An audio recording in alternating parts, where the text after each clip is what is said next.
Je commandais la zone 51. Oui, j'y ai travaillé. C'est la base militaire secrète la plus célèbre du monde. On a accepté les conditions. Taisez-vous. Vos vies et celles d'autres gens en dépendent. Pour la première fois, les hommes qui ont travaillé dans la zone 51 racontent leur histoire.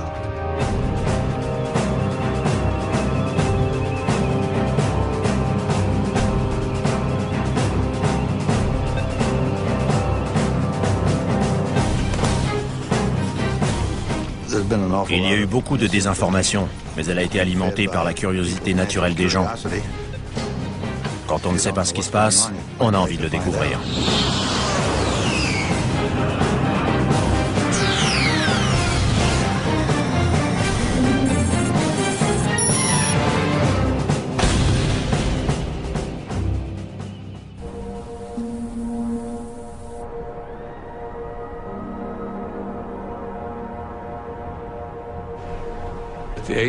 La CIA n'a jamais admis et n'admettra jamais que la zone 51 existe. Point final. Créée par la CIA en 1955 pour mettre au point et tester les programmes militaires les plus secrets des États-Unis, la zone 51 tire son nom d'un quadrillage sur un plan. Bien qu'elle n'existe pas officiellement, elle apparaît sur les images satellites du désert du Nevada. On y voit plusieurs pistes de décollage et plus de 25 hangars. L'accès à cette base ultra secrète a toujours été soigneusement contrôlé. Mais aujourd'hui, les premiers programmes élaborés dans la zone 51 sont déclassifiés et les souvenirs ont le droit d'être évoqués.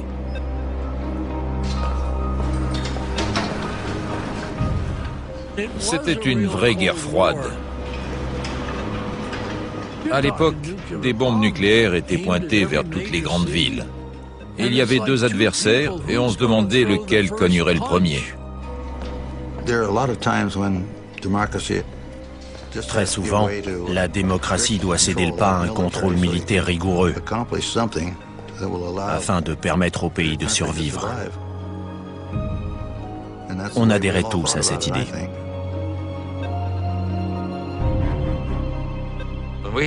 Dans les réunions, on avait le droit d'avoir ni papier ni crayon. Même les pilotes ne discutaient pas entre eux. Rien n'était écrit. On avait tout en tête. En intégrant le programme, on recevait un nom de code. Mon prénom, c'est Ken. Mon nom de famille commence par C, Collins. Et mon nom de code a été Colmar, C-O-L-M-A-R. Moi, je ne suis pas du genre curieux. Ça tombait bien en ce qui concernait la partie secrète. Quand je n'ai pas besoin de savoir, je ne pose pas de questions. On m'a expliqué que ça n'était pas la peine d'essayer de découvrir mon niveau d'habilitation, parce que je l'avais reçu des cercles les plus élevés de Washington. Ils avaient les moyens de savoir ce que je faisais, ce que je disais, où j'allais.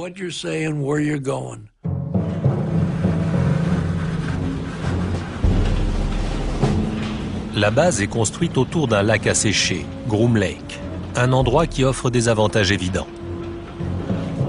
On avait besoin d'un endroit pour atterrir en provenant de n'importe quelle direction, selon le sens du vent. Et comme le lac était rond, il convenait parfaitement.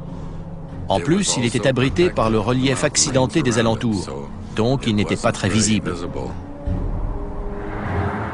Lisse comme du verre. C'était incroyable. Je roulais dessus à toute vitesse avec la voiture de l'état-major sans qu'elle cahote. C'était magnifique. Groom Lake était rudimentaire. On vivait dans quelques caravanes.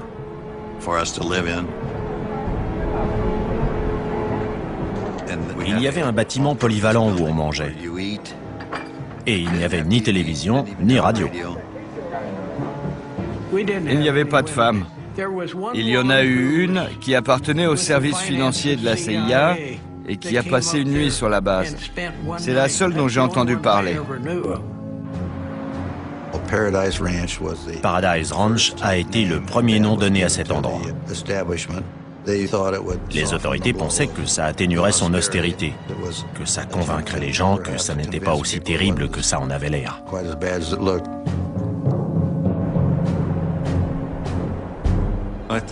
Son charme tenait au fait qu'on n'y allait que pour travailler. Ceux qui n'avaient rien à y faire n'y étaient pas envoyés. Et ils n'en avaient d'ailleurs sûrement pas envie, parce que ça n'était pas le coin idéal pour des vacances. C'était une affectation dure. La CIA a besoin d'hommes d'une trempe particulière. On faisait un filtrage pour avoir des soldats discrets. La sécurité a éliminé un grand nombre de gens qui étaient un peu frimeurs. J'allais recevoir ma première habilitation et je suis allé au cinéma pendant que ma femme allait faire des courses avec ma mère. En plein milieu du film, une femme est arrivée, jeune, à peu près mon âge. Elle m'a demandé si j'habitais à Las Vegas, depuis combien de temps j'y étais, ce que je faisais comme métier. Mais mes réponses ne lui ont pas plu, et au bout d'une demi-heure, elle est partie. Souvent, je me suis demandé depuis combien de temps elle me suivait, même si elle me suivait. Ou si c'était juste une fille de Las Vegas à la recherche d'un micheton. Je ne le saurais jamais.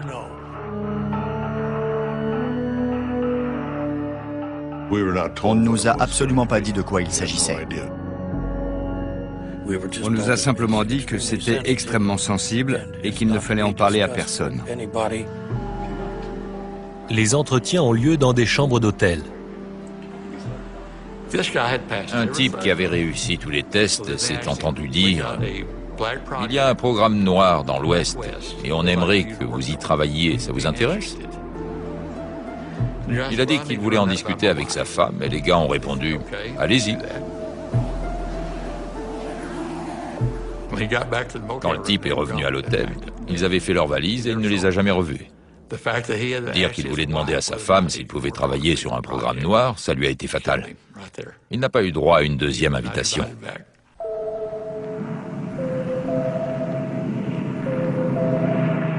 La zone 51 est créée pour un programme classé top secret. Nom de code Aquaton. En 1955, des membres de la CIA, de l'US Air Force, l'armée de l'air américaine, et d'un département secret de l'avionneur Lockheed commencent à travailler à Paradise Ranch.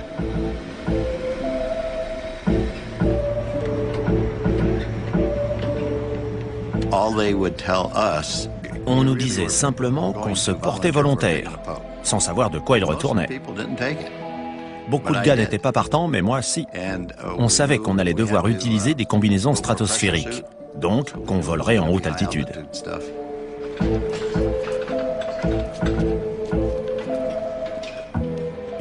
Sans pressurisation, au-delà de 50 000 pieds, le sang se met à bouillir.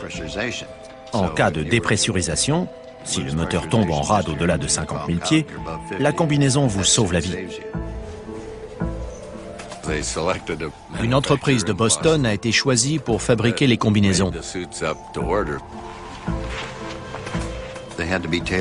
Elles devaient être faites sur mesure, très près du corps.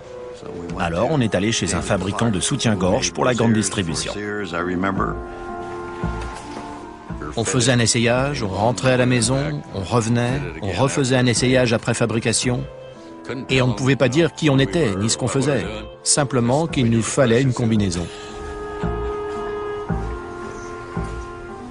Quand on vole plus haut que là où l'homme est jamais allé, il faut changer d'équipement. Dans ce film déclassifié récemment, Ray Goudet se prépare pour un vol au-dessus de la zone 51. Les combinaisons partiellement pressurisées MA2 modifiées sont taillées sur mesure pour chaque pilote. S'il maigrit ne serait-ce que d'1 kilo, la combinaison perd toute efficacité.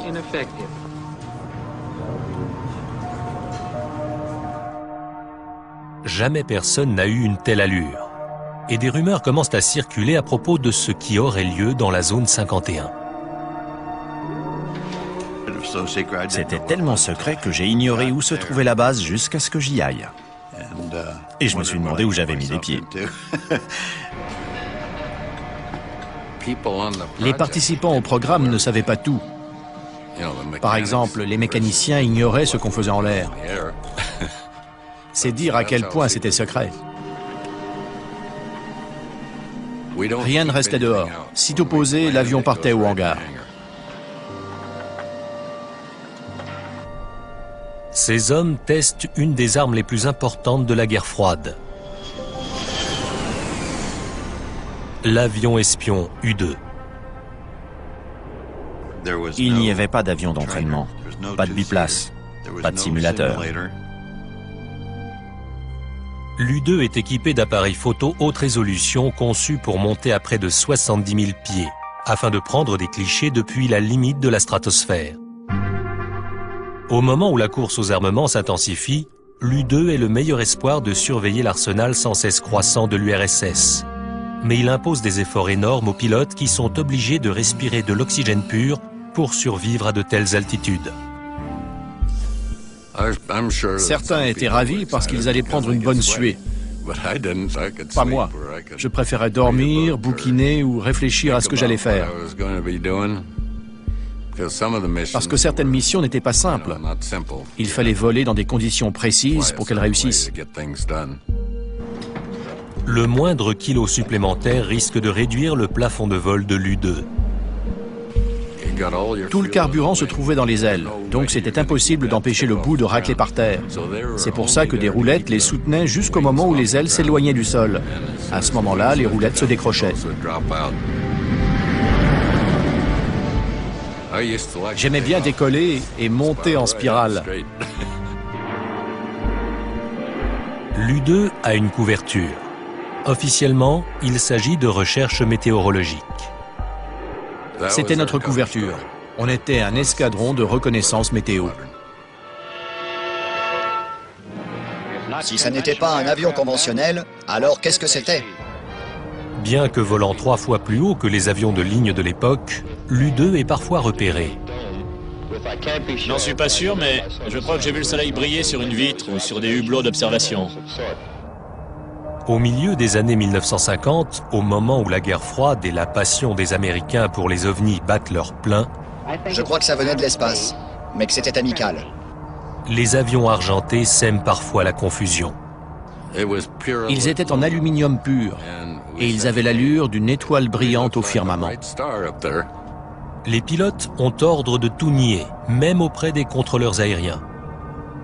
Des histoires couraient au sujet de trucs qui volaient en altitude. Les contrôleurs appelaient, mais en vain. Ils ne recevaient que des explications évasives. Je rasais la frontière canadienne quand un contrôleur m'a interrogé sur mon altitude.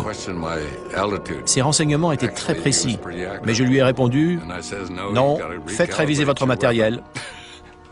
Ce n'est pas mon altitude. » En 1957, ces vols officieux sont à l'origine de la moitié des observations de soi-disant ovnis. Mais ça n'est rien comparé à ce qui s'annonce.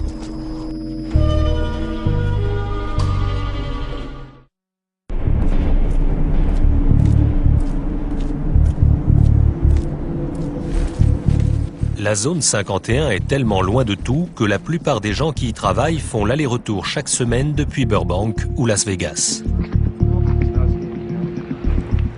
Normalement, ma famille dormait quand je me levais. Le lundi matin, je me levais tôt pour prendre l'avion qui décollait généralement vers 8 heures. On n'a même jamais su quel itinéraire on prenait pour y aller. C'était devenu une blague. Une semaine, on volait avec des bombes, l'autre avec des poulets. On ne savait jamais ce qu'il y avait dans la soute de l'avion qu'on prenait. Quand on descendait du Lockheed Constellation, on passait au contrôle qui vérifiait qu'on avait notre insigne, qu'on était bien celui qu'on disait être. C'était la routine, et la sécurité était très efficace. Jim Friedman faisait l'aller-retour quotidiennement. J'avais 3 enfants, mais quand on leur demandait à l'école « Qu'est-ce que fait ton papa ?», je leur disais de répondre que je réparais des téléviseurs. Ma femme était tellement occupée à élever les enfants, à les préparer pour aller à l'école, qu'elle ne s'intéressait pas trop à ce que je faisais. D'autant qu'elle savait que je tripotais beaucoup la télévision.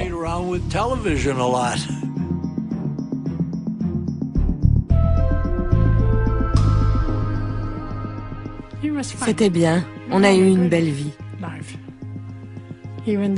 Même si parfois il ne rentrait pas à la maison pendant une semaine. Par contre, il téléphonait et je disais aux enfants que leur père faisait des heures supplémentaires. Ma fille surtout me demandait où était son papa et je répondais qu'il faisait des heures sup. Moi non plus, je ne savais pas ce qu'il faisait. C'était une routine quotidienne étrange. Quand je rentrais le soir et que ma femme me demandait comment s'était passée la journée, je répondais sans me mouiller. Pas mal, j'ai réparé quelques télés. Évidemment, je ne pouvais pas lui dire « Oh chérie, on vient de réduire la surface équivalent radar de l'avion le plus secret du monde à la taille d'un derrière de moucheron. » Bah voyons. Bon, qu'est-ce que tu as fait aujourd'hui? Rien. Impossible d'en parler. Faisons face sans paniquer à la réalité de notre époque. Au fait que des bombes atomiques puissent tomber sur nos villes. Cette obsession du secret est alimentée par la paranoïa de la guerre froide et la peur omniprésente que l'Union soviétique détruise les États-Unis. Les deux camps se soupçonnaient mutuellement. Ils avaient peur d'être balayés par une première frappe nucléaire. On ne fait confiance à personne, pas même aux pilotes d'essai. En 1963, lors d'une mission d'entraînement, Ken Collins s'éjecte et laisse s'écraser son avion. Environ une semaine après, on m'a demandé si j'étais d'accord pour être hypnotisé, pour découvrir si j'avais oublié quelque chose. J'ai accepté, et s'est alors présenté ce que j'appellerais un psy de haut vol de Boston.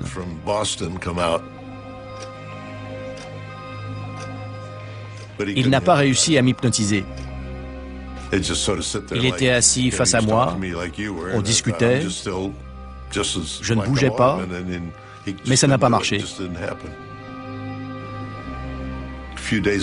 Quelques jours plus tard, le médecin navigant de Lockheed est venu me demander si j'acceptais qu'on m'injecte du pentotal. J'ai répondu que j'en serais ravi. J'ai dit à ma femme que j'allais travailler chez Lockheed. Elle m'a dit « Mais on est dimanche, tu ne travailles jamais le dimanche ». « Oui, mais là, c'est particulier ». Elle m'a dit « Très bien ». Vers 18h, des gars m'ont ramené chez moi et le pentotal me faisait encore de l'effet. Ils m'ont fait asseoir sur un fauteuil dans le salon.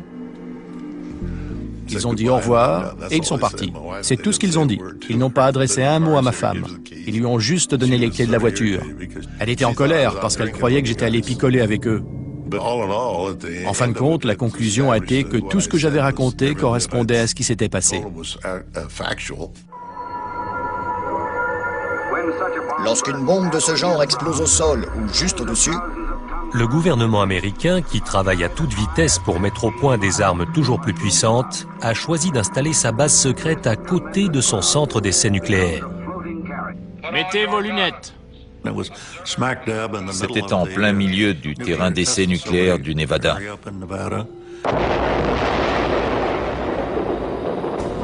Personne n'avait envie d'y aller.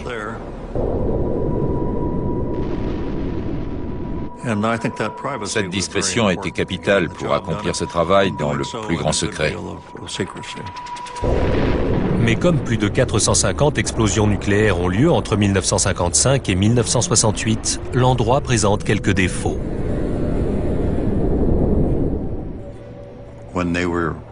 Quand il y avait des explosions nucléaires, on était tous informés au préalable pour évacuer.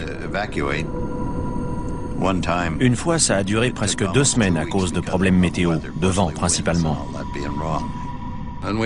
Il fallait qu'on porte des dosimètres pour être sûr qu'on était encore propre. Pour je ne sais plus quelle raison, j'étais sur la piste de décollage au moment d'une explosion qui a eu lieu à Yucca Flats.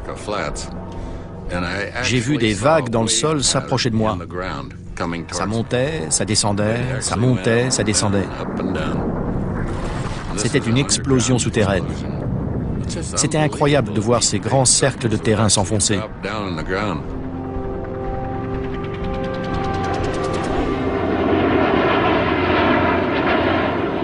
En pleine guerre froide, les États-Unis craignent que le programme à l'origine de la création de la zone 51, celui de l'U-2, ne soit à portée des missiles soviétiques.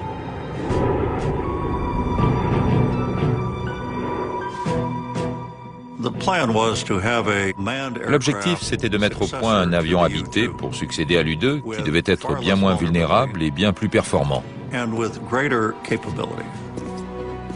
Très peu de gens à la CIA étaient au courant.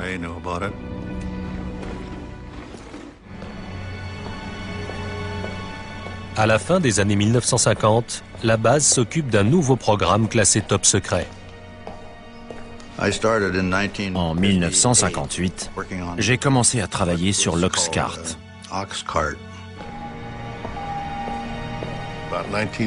En 1960, on m'a informé que j'avais été sélectionné pour une espèce de programme aérospatial. Il s'agissait d'un avion qu'on a proposé à la CIA, qui devait voler à très haute altitude, environ 100 000 pieds. L'objectif initial, c'était de lui permettre d'aller aussi vite et aussi haut que possible et de le rendre le moins visible possible au radar. On allait tellement vite que si on était en Californie, qu'on volait nord-sud et qu'on faisait un virage à pleine vitesse à une certaine altitude, on n'arrivait pas à rester au-dessus de cet état. L'avion volait si vite qu'il nous déportait. En pleine guerre froide, les renseignements sont aussi importants que l'armement. Et l'Oxcart est conçu pour être l'espion par excellence. Premier avion furtif de l'histoire, il vole assez vite et assez haut pour prendre de vitesse les missiles. Des milliers de personnes planchent sur sa conception dans les installations de l'avionneur Lockheed à Burbank, en Californie.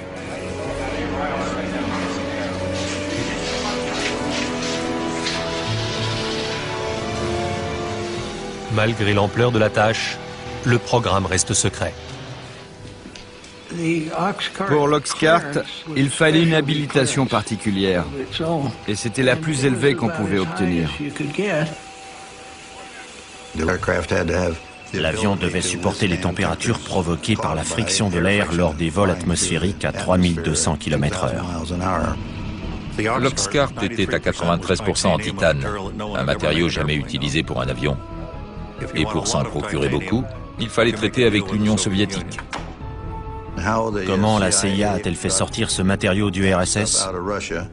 Pour autant que je sache, c'est toujours secret et je ne sais ni comment elle s'y est prise, ni qui s'en est chargé. Mais on a reçu tout le titane dont on avait besoin.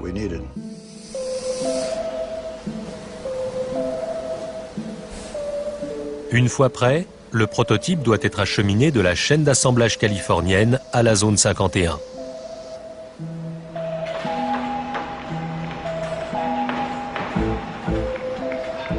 Ce qui était rond voyageait dans un conteneur carré. Et ce qui était carré voyageait dans un conteneur rond. Il était trop long, ses ailes étaient trop larges, donc des tronçons ont été détachés et transportés de Burbank à Groom Lake. Comme on n'avait pas envie d'envoyer un convoi exceptionnel très large sur une route fréquentée, on faisait ça en toute discrétion, quand il n'y avait personne. Ça nécessitait de collaborer avec les polices de la route de Californie, du Nevada, la CIA et je ne sais combien d'autres organismes. Et la voie devait être dégagée. Il a fallu couper des arbres et niveler la terre des accotements pour que les conteneurs puissent passer.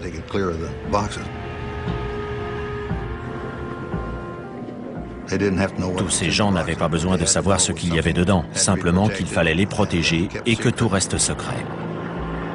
Le convoyage jusqu'aux installations de Groom Lake a été une entreprise énorme.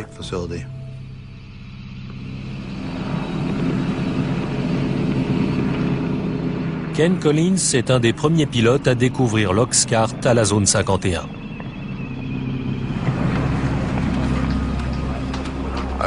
Je suis allé jusqu'à la base et l'officier opération m'a demandé si je voulais voir ce que j'allais piloter. J'ai dit bien sûr. On est allé jusqu'à un hangar. Il y avait très peu de lumière. Dans l'ombre, on voyait cet avion effilé, magnifique, étonnant, qui faisait penser à un vaisseau spatial. Dans la zone 51, près de 2000 ouvriers s'efforcent de mener à terme le programme noir. Il y a beaucoup de choses que les gens n'ont vraiment pas besoin de savoir. C'est pour ça que la zone 51 est devenue si mythique. Personne ne sait ce qui s'y passait.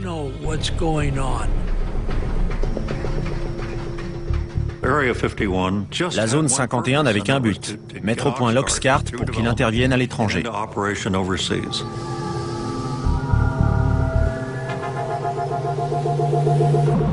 L'essentiel des renseignements concernant ce programme sont restés classifiés pendant des décennies. Et on connaît mieux son célèbre successeur, l'emblématique SR-71 Blackbird. Mais aujourd'hui, on commence à en savoir un peu plus sur l'Oxcart.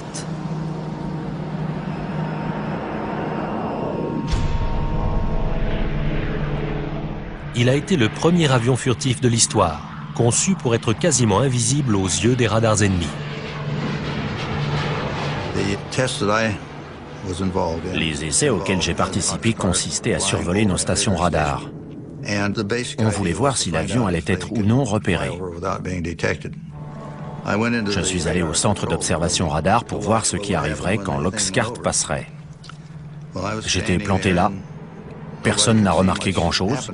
Et tout à coup, on a eu l'impression qu'une échelle venait de tomber sur le toit. En fait, c'était l'onde de choc due au passage de l'avion. Et personne ne l'avait vu sur les écrans radars. Apparemment, il répondait aux attentes. L'avion peut traverser les États-Unis d'une côte à l'autre en 70 minutes. Mais sa principale raison d'être, c'est l'observation. Ces clichés, pris au-dessus de la Corée du Nord, ont récemment été diffusés pour la première fois par la CIA. Ils soulignent la capacité exceptionnelle de l'Oxcart à photographier des zones au sol depuis une altitude de 27 000 mètres, en volant à 3500 km/h. La caméra qui équipait cet avion, qui volait à Mach 3, avait une résolution de 30 cm.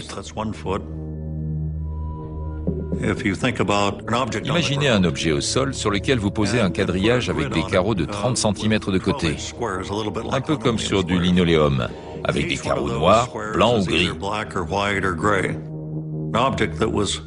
Un objet de 30 cm de côté était reconnaissable, même si on ne voyait pas sa structure interne. Mais en photo, un char d'assaut couvrait des centaines de carreaux. Et il était facile à identifier.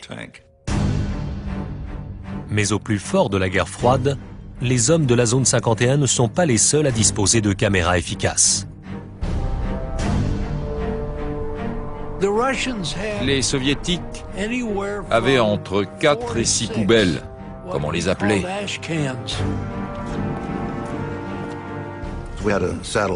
On avait un système de surveillance qui nous alertait des heures de passage de ces satellites. Au moment où ils approchaient de la zone 51, on arrêtait tout. Il y avait des cabanons d'urgence. Si un avion était à l'extérieur au moment où un satellite franchissait la ligne d'horizon, on filait se réfugier à l'intérieur. Mais il faut parfois laisser en place une maquette pour tester ses capacités furtives. Et les soviétiques espionnant depuis les airs, ça ne va pas sans poser de problème. Quand un avion était sur son pylône, il était très difficile à maquiller à l'attention des satellites. Mais la sécurité a pensé qu'on ne devait pas les laisser l'observer. On n'avait pas d'autre solution que de descendre la maquette de son pylône, de la remiser dans le hangar et de la ressortir.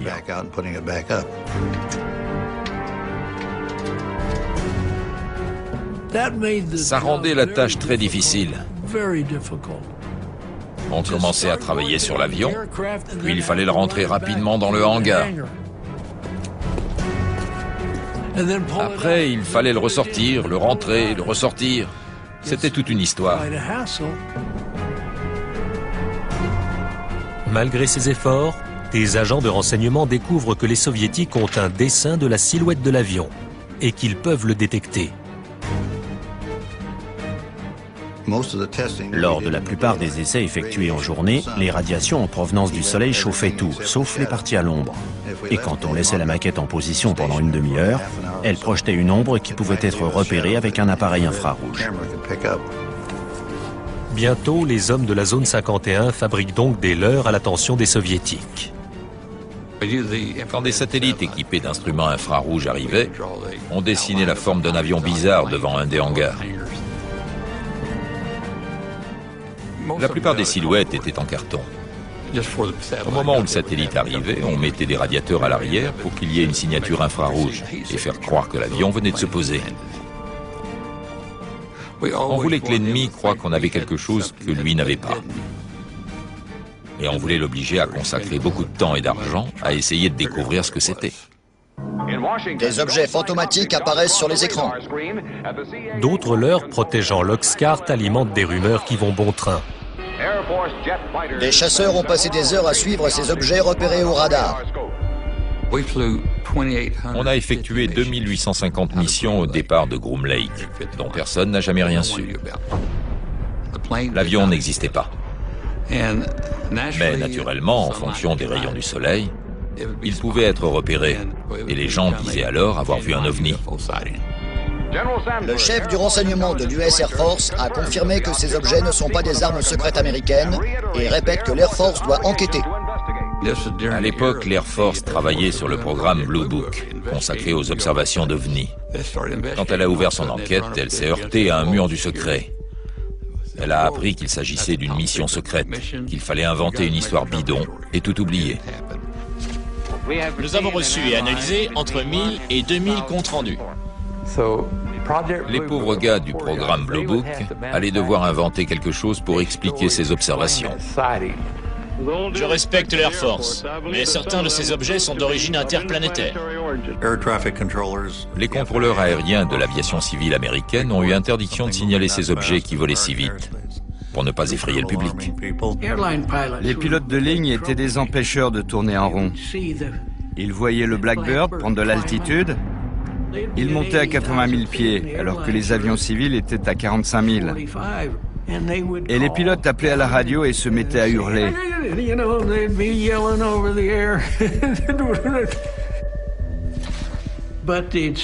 Mais ils le repéraient. Et les passagers le repéraient aussi. Donc le FBI allait les trouver là où ils avaient atterri. Et on leur faisait signer une déclaration les obligeant à ne pas révéler ce qu'ils avaient vu. Mais quand les événements tournent au drame à la zone 51, la machine à désinformer passe la vitesse supérieure.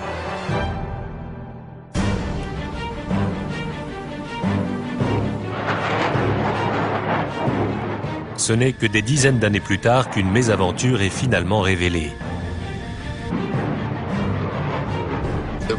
On faisait un essai moteur à basse altitude et à vitesse subsonique, parce qu'on avait du mal à accélérer jusqu'à Mach 3. J'ai pris la direction du nord depuis la zone 51, je suis monté à 25 000 pieds, je suis reparti vers le sud, j'ai rencontré un peu de mauvais temps, et quelque chose n'allait pas. Je perdais de la vitesse, mais l'avion ne le signalait pas. Très vite, le nez s'est levé, l'avion est monté, il s'est retourné et il a commencé à partir en vrille.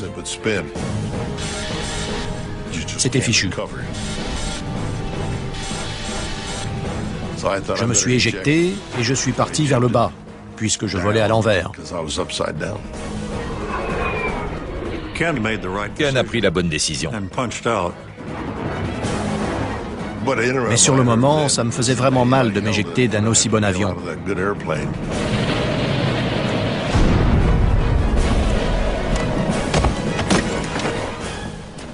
Il a fini près de Wendover, dans l'Utah. Une fois au sol, j'ai récupéré ma voile. Je me doutais que j'en aurais besoin. J'allais devoir passer la nuit dehors et elle me servirait de sac de couchage. Ma checklist s'était déchirée et j'ai ramassé les pages que je trouvais.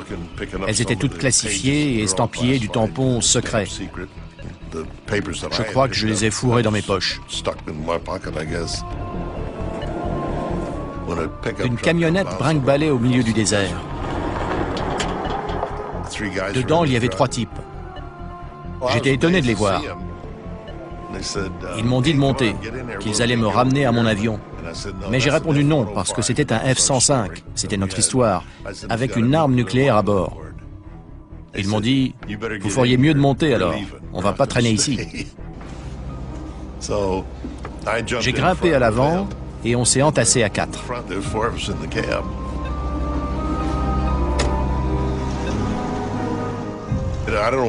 Je ne sais pas où il serait allé en cas d'explosion. Vu la distance, ça n'aurait rien changé. Après la mise en garde et le pieux mensonge de Collins, il n'avait sûrement pas envie d'aller voir de près.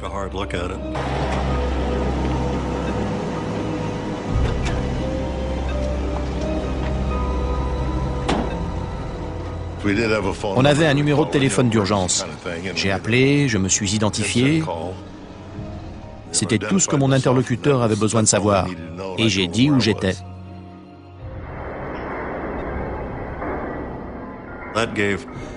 La CIA a eu 2 jours pour récupérer les morceaux de l'épave et tout nettoyer.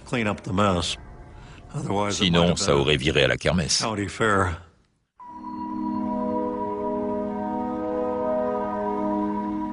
C'est la première fois que des photos montrant les efforts entrepris pour assainir l'endroit sont dévoilées.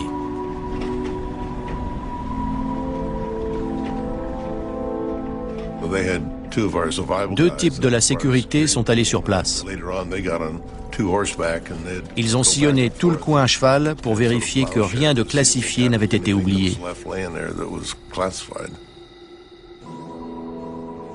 Entre la version officielle et l'isolement du lieu de l'accident, le nettoyage permet de garder secret l'emplacement du crash. Ça a été décrit comme un accident de F-105. Des avions s'écrasent tout le temps à proximité des bases aériennes. Et l'histoire a été oubliée. Une 50aine d'années plus tard, l'historien Peter Merlin a découvert le lieu de l'accident que le gouvernement a essayé de faire oublier. On arrive au champ de débris.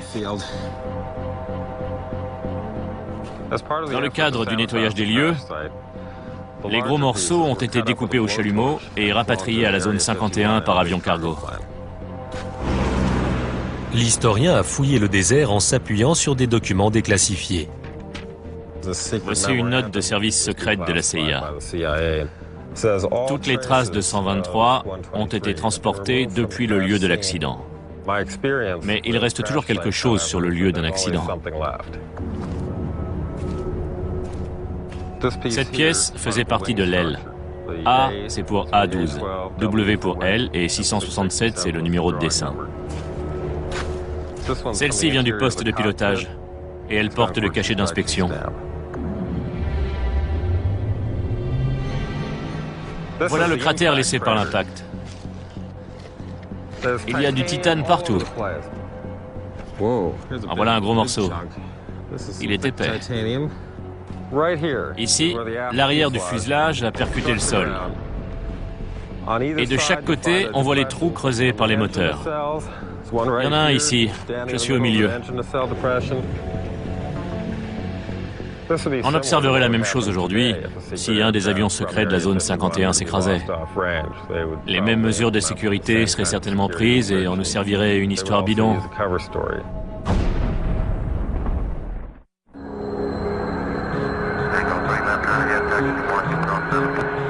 Aéroport McCarran, Las Vegas, de nos jours. Un hangar privé pour avions banalisés.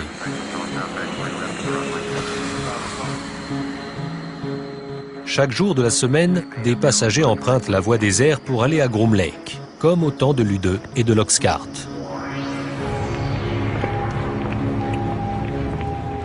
Depuis cette époque, la zone 51 est devenue le siège permanent des programmes noirs. Si on reprend toutes les archives, on constate qu'il n'y a jamais eu de vol à Groom Lake. Il ne faut pas se fier aux apparences.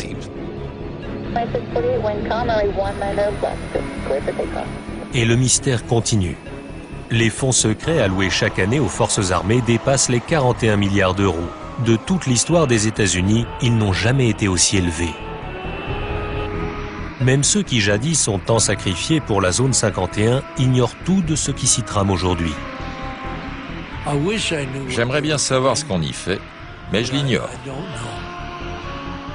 J'ai même entendu dire que la zone 51 était un leurre pour cacher des endroits encore plus secrets. Je ne sais pas, je ne peux pas le confirmer. Je n'en ai aucune idée, mais j'aimerais bien savoir. Et le goût du secret continue d'alimenter les rumeurs. Souvent, on ignore si une situation est vraie ou fausse. Il y a eu beaucoup de désinformation, mais elle a été alimentée par la curiosité naturelle des gens. Quand on ne sait pas ce qui se passe, on a envie de le découvrir. Et les spéculations les plus folles contiennent souvent une once de vérité. On raconte qu'il y a des salles souterraines et des tunnels qui vont jusqu'à Las Vegas. En fait, il n'y a rien de tout ça. Au centre d'essai nucléaire, on s'est effectivement réfugié sous terre, parce qu'en surface, c'était radioactif. Mais pas dans la base. L'autre mythe remonte à ces dernières années. On aurait maîtrisé cette vitesse et cette technologie en faisant de l'ingénierie inverse, avec un vaisseau spatial extraterrestre. C'est une histoire vraie. On a bien fait de l'ingénierie inverse là-bas. Avec un MiG-21 soviétique. On l'a récupéré en 1968.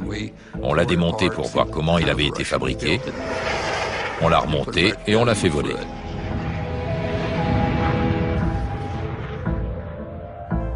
Même la théorie du complot qui prétend que l'alunissage a été tourné dans la zone 51 repose sur quelques faits avérés. Au centre d'essai nucléaire, on a testé la Jeep lunaire qui a été envoyée sur la Lune, tous les équipements de vie. Les astronautes sont venus s'entraîner sur les cratères laissés par les bombes atomiques. C'est sûrement de là que viennent toutes ces histoires.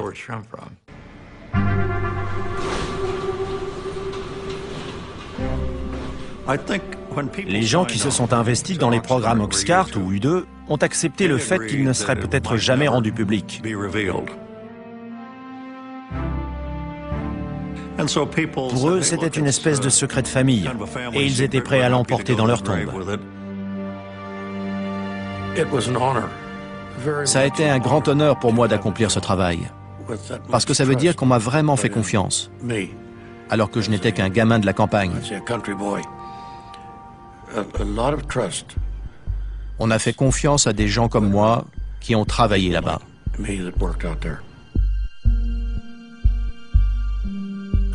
Beaucoup y ont consacré leur vie.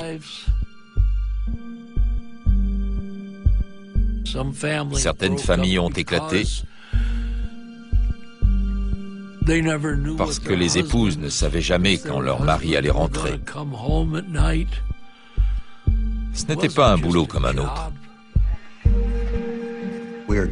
On nous a donné des tâches à faire, on y croyait, et on a fait du mieux possible. Et ça s'est bien terminé.